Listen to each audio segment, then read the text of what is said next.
Hello, my name is Hannah, a 36-year-old high school teacher who recently discovered that she might inherit over $4 million.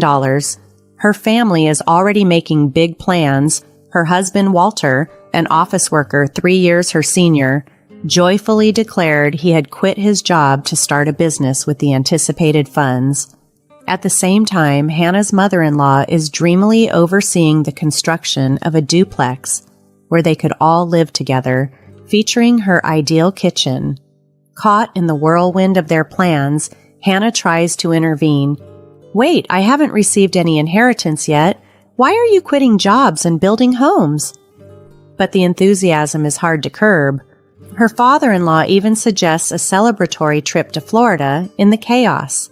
Despite the confusion and her rising anger, Hannah feels powerless. The thought of her family spending her potential inheritance freely troubles her deeply. This all started a few months back. Hannah's life had been a balance of teaching and raising her daughter, Samantha, who was born shortly after she married Walter. Today, she is visiting her hospitalized mother with Samantha. "Oh, Grandma, it's been a while," Samantha exclaims, greeting her grandmother, who caresses her hair with a frail hand. A mysterious middle-aged man in glasses leaves the room as Hannah enters. Her mother, with eyes sparkling a soft blue, assures Hannah that all is well. Hannah reminisces about her upbringing with her immigrant parents, who had moved from overseas to run a business. Raised with love and financial stability, she credits her success and values to her parents, who instilled in her the importance of education and hard work from a young age. A few years after my father's passing, my mother's health declined, and she was admitted to the hospital. With her health in focus, she handed over the family business to a relative, choosing to spend her days in quiet recovery. "I'm fine, Mom. Do you need anything?" I asked during one of our visits. Her reply warmed my heart. "Just having you and Samantha come to see me is more than enough." Samantha, my 9-year-old daughter, chatted eagerly with her about school and the latest book she'd read. Watching her, I felt a surge of pride. Biased though I may be, Samantha is a bright and honest child who's navigating her formative years beautifully. When we returned home, Walter greeted us with curiosity. "How's my mother-in-law doing?" After updating him, he shared tidbits from a seminar he attended, focusing on starting a side business. Walter's been keen on increasing our income, perhaps driven by a dissatisfaction with his current job, which isn't top tier but stable enough combined with my teaching salary. Sometimes his eagerness for more financial gain, a trait he might have inherited from his parents, feels overwhelming. His parents have always had a knack for penny pinching, often awkwardly asking for money during visits, which has strained our relationship. They rarely spoil Samantha, not even with Christmas gifts, but fortunately they live far enough away that our interactions are minimal. Despite these frictions, our home life is steady. Walter is adept with household chores, and I cherish my days with him, Samantha, and the peaceful life we've built. But then, a sudden call from the hospital turned everything upside down. My mother's condition had drastically worsened, thrusting our family into a rush to be by her side. My mother's breaths were shallow, her voice barely above a whisper as she spoke her last words to me. "Hannah, I always wanted you to be happy. Cherish Samantha more than anything. I love you." Those words, filled with love and care, were the last I heard from her. My mother had dedicated her life to raising me alongside my father and had a special bond with my daughter, Samantha. At her funeral, her expression was serene, and all I could do was weep alongside Samantha, who was equally devastated. Sometime after her passing, a mysterious envelope arrived at our house, bearing the seal of a law firm. Puzzled, I opened it to find a document inside. It stated that I was the sole beneficiary of my mother's will, a topic we had never discussed. With the document in hand, I decided to visit the law firm on my own. "Hello, I'm the attorney, Roy." said the man who greeted me, a middle-aged gentleman with glasses I recognized from the hospital. "You were in my mother's hospital room," I said, remembering his face. "Yes, we met there," he replied. "From that time I was entrusted by your mother." His kind voice nearly brought me to tears again. Then he revealed something astonishing. "Your mother left you an inheritance of $6 million. When your father passed, you waived your right to the inheritance so your mother could receive it all. After taxes, this is the amount you inherit." I was stunned. My parents had been wealthy, but I had never imagined the magnitude of their fortune. After marrying, I never asked them for money and avoided discussing inheritances, considering it bad luck. But here I was, feeling overwhelmed by this final gesture of love from my mother. "Your mother cared about you deeply," Roy continued, his tone reassuring. "She instructed me to assist you if necessary. Please feel free to discuss anything with me." Grateful, I thanked him multiple times and left the office feeling a mix of sorrow and gratitude. As time passed, the weight of this inheritance and my mother's enduring love stayed with me. Around the time of her mother's 50th day memorial service, Hannah found herself increasingly troubled by her family's focus on the inheritance. Her husband, Walter, aware of her family's wealth from the days when her father ran his successful business, began to frequently inquire about the inheritance. Each time he brought it up, Hannah, still deep in mourning, asked him to drop the subject. He would comply, only to later revisit the topic, unable to hide his curiosity about the financial details. The situation worsened during the memorial service itself. Her father-in-law, perhaps trying to appear helpful, awkwardly broached the topic. "Hannah, if you're worried about managing the inheritance, we're here to help. We've dealt with family inheritance issues before. It can get tricky," he offered. His words, meant to reassure, felt hollow to Hannah, given his and her mother-in-law's usual disinterest in offering genuine help. 4 months after her mother's passing, Walter's patience seemed to wane.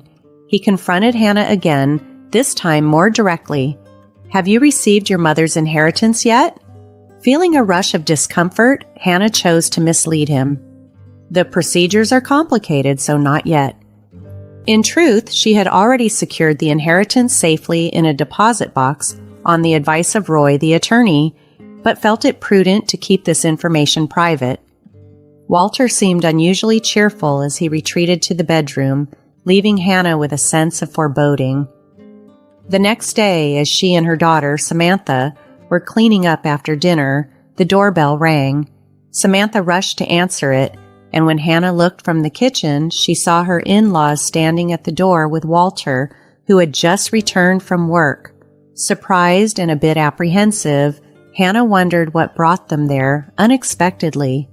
The atmosphere at home became unexpectedly tense when Samantha, sensing the growing unease, anxiously glanced at everyone before retreating to her room at Hannah's urging.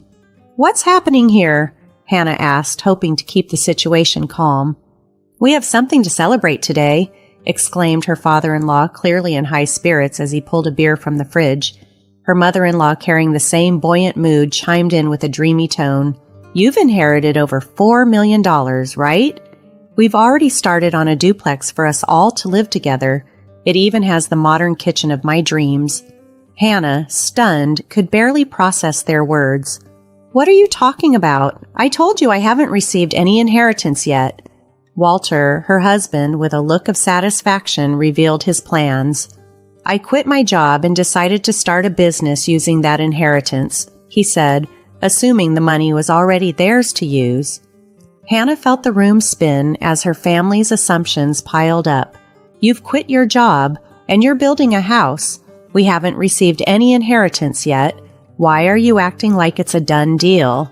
Ignoring her protests, Walter and her mother-in-law only grew more enthusiastic, discussing plans for a trip to Florida before the duplex was completed. Then Walter, with a dismissive laugh, accused Hannah of being stingy. "We've checked into it. You can't refuse an inheritance if you don't claim it within 4 months, so whether you've processed it or not, the inheritance is yours." His logic was flawed, but he continued, fueled by misplaced certainty. Considering the scale of my father's company, it has to be more than $4 million. We'll live comfortably. Be sure to have the money ready for the duplex and my startup capital. Hannah's head spun as she faced the misguided enthusiasm and pressure from her husband and in-laws, feeling trapped in a whirlwind of misunderstanding and expectation. Hannah was at her wit's end, overwhelmed by the audacity of her husband and in-laws who eagerly plotted to use the inheritance from her mother for their lavish desires. Though anger boiled within her, she couldn't bring herself to erupt.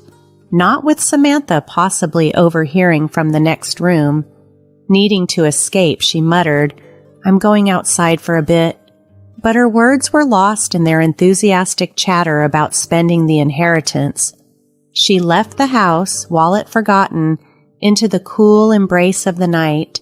She found solace at a hilltop park, a place steeped in memories of time spent with her mother. There, amidst the solitude, she allowed herself to cry, stifling her sobs. The injustice of the situation gnawed at her, her family's exploitation of her emotions and their disregard for her feelings. Yet the thought of divorce tangled in her mind. How could she upend Samantha's life? Her mother's parting words, "Take care of Samantha above all else," echoed in her heart, renewing her tears. As she wept, a gentle voice unexpectedly addressed her. Startled, she looked up to find a stranger offering a sympathetic ear. Their conversation over the next few moments provided a sliver of comfort.